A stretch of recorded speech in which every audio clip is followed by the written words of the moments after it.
নবীজি বলেন সাবআতু ইযিল্লুহুম ফি যিল্লিহি ইয়াওমা লা যিল্লা ইল্লা যিল্লু ইমামুন আদিল ওয়া শাবুন নাশা ফি ইবাদাতিল্লাহ। আল্লাহর নবী ডেকে বলেন হাসরের ময়দানে যেদিন আল্লাহর আরশের ছায়া ছাড়া আর কোনো ছায়া থাকবে না, সেদিন জমিন তামাতামা হয়ে যাবে, সূর্য মাথার উপরে চলে আসবে, মানুষ ঘামের ভেতরে সাঁতার কাটতে থাকবে, জাহান্নামগুলো জাহান্নামীদের খাওয়ার জন্য ধেয়ে আসতে থাকবে। এমন কঠিন মুসিবতের দিনে শাবুন নাশা ফি ইবাদাতিল্লাহ, যেই যুবক আল্লাহর ইবাদতে নিজেকে সঁপে দেয়, যেই যুবক আরামের ঘুম ছেড়ে দিয়া আল্লাহর ঘর মসজিদে গিয়ে ফজরের নামাজে হাজির হয়, আল্লাহর হাবিব ডেকে বলেন যেই যুবক ইবাদতের জন্য দিন কায়েমের জন্য নিজেকে সঁপে দেয়, তাগুতের বিরুদ্ধে অবস্থান নেয়, শিরকের বিরুদ্ধে অবস্থান নেয়, তাওহীদের জন্য নিজেকে আমরণ সঁপে দেয়, আল্লাহর হাবিব ডেকে বলেন আরশে আজিমের ছায়াতে ওই যুবককে আশ্রয় দেওয়া হবে। এই দুনিয়ার জীবন সংক্ষিপ্ত জীবন, এই জীবনের সংক্ষিপ্ত সময়ে যদি ঈমান আমলটাকে সহি করতে না পারেন, কাল কিয়ামতের ময়দানে বড় কঠিন অবস্থা হয়ে যাবে। আল্লাহর নবীর সাহাবারা জওয়ান বয়সে তাদের ঈমানের কেমন জৌলুস ছিল। আল্লাহর নবীর একজন সাহাবী তখনও পর্যন্ত মুসলমান হন নাই। খাইবারের যুদ্ধ শুরু হয়ে যাবে, যুদ্ধের আগে রাতে তাঁবুর ভিতরে মুসলমান সৈন্যবাহিনীরা একত্রিত হয়ে গেছে, পরস্পরে গল্প গুজবে লিপ্ত হয়ে আছে।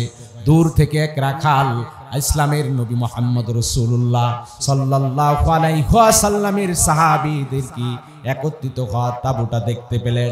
হাঁটি হাঁটি পা পা করে মুসলমানদের তাঁবুর ভিতরে চলে গেলেন। ডাক দিয়ে বলেন তোমরা কারা, কেন এখানে একত্রিত হয়ে গেছো?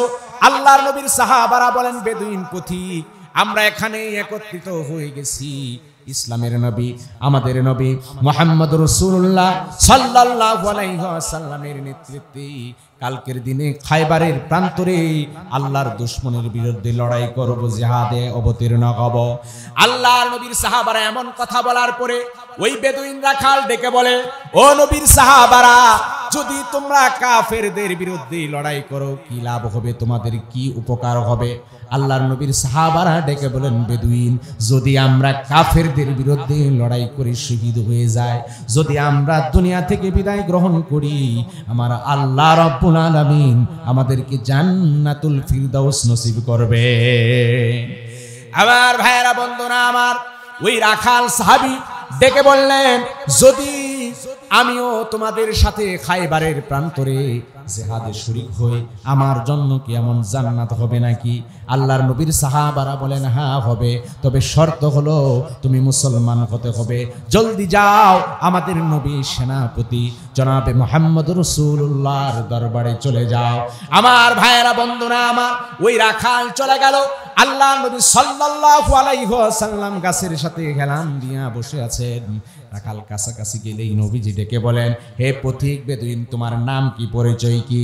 আল্লাহর বান্দা ডাক দিয়ে বলেন, আমার নাম হলো আসওয়াদ, আমি হাবশী গোত্রের মানুষ, কালো বর্ণের কৃষ্ণাঙ্গ গোত্রের মানুষ। আমি একজন রাখাল, একজন মুনিবের কিছু বকরি কিছু দুম্বা বেড়ানিয়া এই যে পাশেই এক তাঁবুর ভিতরে আমি অবস্থান করছিলাম। দূর থেকে আপনাদের সাহাবীদেরকে দেখে, আপনাদের এই দলকে দেখে আমি হাজির হয়ে গেলাম। আমার ভাইয়েরা বন্ধুরা আমার, আল্লাহ নবী ডেকে বলেন, কেন এসেছো, কি চাও? আসওয়াদ হাবাসী ডেকে বলেন, ইয়া রাসূলুল্লাহ, ইয়া হাবিবাল্লাহ, আমারও মন চায় আপনার সাহাবীদের সাথে থেকে দুশমনের বিরুদ্ধে লড়াই করব। আমি আর আমার মুনিবের অধীনে থাকতে চাই না, আমার মন চায় আল্লাহর তৈরি জান্নাতে ঠিকানা বানাবো। আমার ভাইয়েরা বন্ধুরা আমার, আল্লাহ নবী সাল্লাল্লাহু আলাইহি ওয়াসাল্লাম ডেকে বলে, আসওয়াদ, যদি তুমি আমার সাহাবীদের সাথে থেকে জিহাদের ময়দানে লড়াই করতে চাও, এক নম্বর দায়িত্ব হলো কাফরি ছেড়ে দিয়া, পৌত্তলিক ধর্ম ছেড়ে দিয়া কালিমা পড়তে হবে, ইসলাম গ্রহণ করতে হবে। আসওয়াদ হাবাসী ডেকে বলেন, আমি ইসলাম গ্রহণ করব, ইসলাম গ্রহণ করলে আমার আর কি লাভ হবে?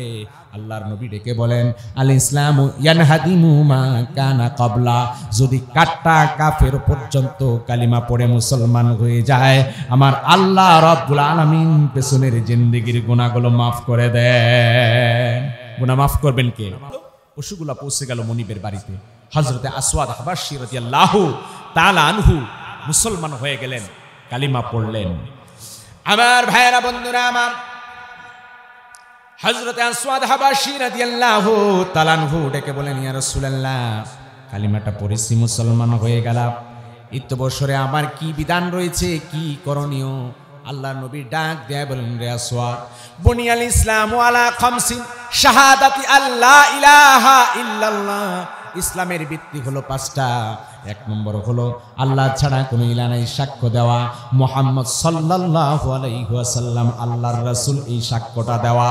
2 নম্বর ইকামিস সালাহ, নামাজ আদায় করা, ওয়া সাওমি রমাদান, রমজান মাসে রোজা রাখা, যাকাত প্রদান করা, ওয়াল হাজ্জি মান ইসতাতা ইলাইহি সাবিলা, সামর্থ্যবান ব্যক্তি আল্লাহর সন্তুষ্টির জন্য হজ আদায় করবে।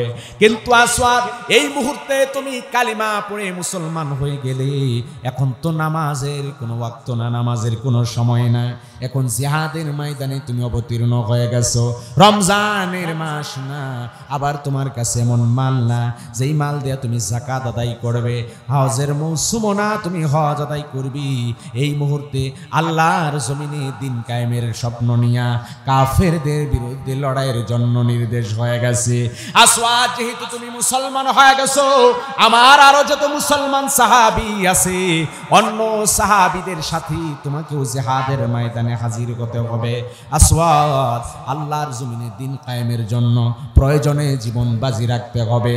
আমার ভাইয়েরা, বন্ধুরা আমার, হযরত আসওয়াদ হাবাশী রাদিয়াল্লাহু তাআলা আনহু জিহাদের ময়দানে হাজির হয়ে গেলেন।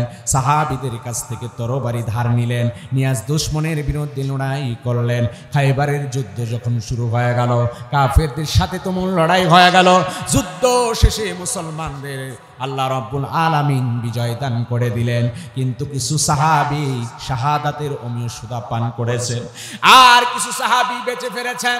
আল্লাহ নবী ডাক দিয়ে বলেন, ও আমার সাহাবারা, এই যুদ্ধে যারা শহীদ হয়ে গেছে তাদের নাম, তাদের তালিকাটা আমার সামনে দাও। আল্লাহর নবীর সামনে জিহাদে শহীদ হওয়া সাহাবীদের নামের তালিকাগুলো পেশ করা হলো। তালিকাগুলো পড়লেন, পড়তে পড়তে এক পর্যায়ে নবীজির পেয়ারা সাহাবী আসওয়াদ হাবাশী রাদিয়াল্লাহু তাআলা আনহুর নামটা নবীজি দেখতে পেলেন। আমার ভাইয়েরা, বন্ধুরা আমার, আসওয়াদ হাবাশীর নাম দেখে আল্লাহর নবী চোখের পানি ছেড়ে কান্না কাটি করলেন, কুড়ি কাঁদলেন। নবীজির সাহাবারা ডেকে বলেন, ইয়া রাসূলুল্লাহ, ইয়া হাবিবাল্লাহ, এই যে শহীদদের তালিকা আপনি দেখলেন, এই তালিকাগুলো দেখি আপনি কারো নাম যখন আসলো কারো জন্যই চোখের পানি ছেড়ে কাঁদেন নাই, কিন্তু আসওয়াদ নামের এই সাহাবীর নামটা পড়ে আপনি চোখের পানি ধরে রাখতে পারলেন না। ইয়া রাসূলুল্লাহ, ইয়া হাবিবাল্লাহ, কেন আপনি চোখের পানি ছেড়ে কান্নাকাটি করলেন? আল্লাহর নবী ডেকে বলেন, ওগো আমার সাহাবারা, শোনো, তোমরা কালিমা পড়েছো, ইসলাম গ্রহণ করেছো, অনেক সময় তোমরা নামাজ আদায় করেছো, কেউ বা যাকাত প্রদান করেছো, হজের সময় হজ আদায় করেছো, রমজান মাসে রোজা রেখেছো, কিন্তু আমার এই সাহাবী খায়বারের প্রান্তরে কালিমাটা পড়ে মুসলমান হয়েছে, দুনিয়ার জমিনে আর কোনো ইবাদতের সুযোগ পায় নাই, জিহাদের ময়দানে শরীক হইয়া জিহাদের ময়দান লড়াই করি শহীদ হয়ে গেছে। আমার আল্লাহ রাব্বুল আলামিন আসওয়াদের জন্য জান্নাতুল ফেরদাউস রেখে দিয়েছে। আমার এই সাহাবী তো আর আমলের সুযোগ পায় নাই, মুসলমান হওয়ার পরে দুনিয়ার অন্য নেক কাজ করার সময়ও পায় নাই, কালিমাটা পড়ে সাথে সাথে মুসলমান হয়ে জিহাদের ময়দানে ঝাঁপিয়ে পড়েছে। হে রুকনায়ের যুব সমাজ, পর্দার অন্তরের মায়েরা, আমার তাওহীদি বন্ধুরা, মুরব্বী বাবাজিরা, যেই সাহাবী কালিমাটা পড়েই জিহাদের ময়দানে যায় দিন কায়েমের স্বপ্ন দেখে, আর তুমি জামাই মেলা নিয়ে সিজন 3 নিয়ে ব্যস্ত আছো, তোমার কানে কি যায় না ফজরের আজান, আস-সালাতু খায়রুম মিনান নাওম, ঘুমের চেয়ে নামাজ ভালো, তোমার কানে কি যায় না হাইয়া আলাল ফালাহ, এসো কল্যাণের দিকে, এসো নামাজের দিকে, তোমার কানে দৈনন্দিন জীবনে আজানের আহ্বান করা হয়। আল্লাহর তৈরি মসজিদে যদি যেতে না পারো, আল্লাহর ঘরে আল্লাহর কুদরতি পায়ে সেজদা যদি না দিতে পারো, তোমার মতো যুবক দুনিয়ার জমিনে থাকা, তোমার মতো বদনসিব কপাল পুরা এই জমিনের জন্য অভিশাপ ছাড়া কিছু হতে পারে না। কথা বলেন ঠিক কিনা? আফসোস যুবক, নিজের জীবনটাকে শুধরাও। আল্লাহর নবীর একজন সাহাবী কালিমা পড়ে মুসলমান হয়েই জিহাদের ময়দানে গেলেন, শহীদ হয়ে গেলেন। তুমি যুবক দীর্ঘদিন কালিমা পেয়েছো, বাপ দাদার সূত্রে ইসলাম পেয়েছো, ইসলামটাকে গনিমত মনে করো, কাজে লাগাও, এটার ইসলামের দেওয়া বিধানগুলো মেনে চলো। আল্লাহ সুবহানাহু তাআলা যুবক তোমার জীবনটাকে পরিবর্তন করে দিবে। নবীজি বলেন সাবআতু ইযিল্লুহুম ফি যিল্লিহি ইয়াওমা লা যিল্লা ইল্লা যিল্লু ইমামুন আদিল ওয়া শাবুন নাশা ফি ইবাদাতিল্লাহ। আল্লাহর নবী ডেকে বলেন হাসরের ময়দানে যেদিন আল্লাহর আরশের ছায়া ছাড়া আর কোনো ছায়া থাকবে না, সেদিন জমিন তামাতামা হয়ে যাবে, সূর্য মাথার উপরে চলে আসবে, মানুষ ঘামের ভেতরে সাঁতার কাটতে থাকবে, জাহান্নামগুলো জাহান্নামীদের খাওয়ার জন্য ধেয়ে আসতে থাকবে।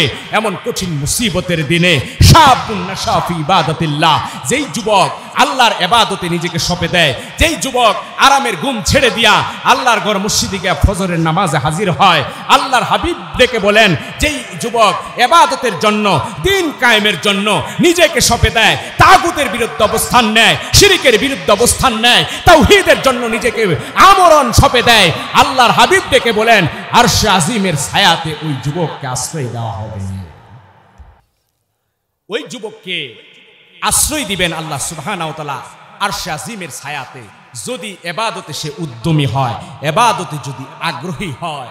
আর যদি যুবক বদ্দিন হয়ে যাও, বেগানা নারীর সাথে সম্পর্ক, অবৈধ জায়গায় অবৈধভাবে গুনাহের কাজে লিপ্ত হও, আল্লাহর হাবিব বলেন মান নাযারা ইলা ইমরাতি মাহাসিনা আওরাতিন সুব্বাত ফি আইনিহিল আনুকা ইয়াউমাল কিয়ামা।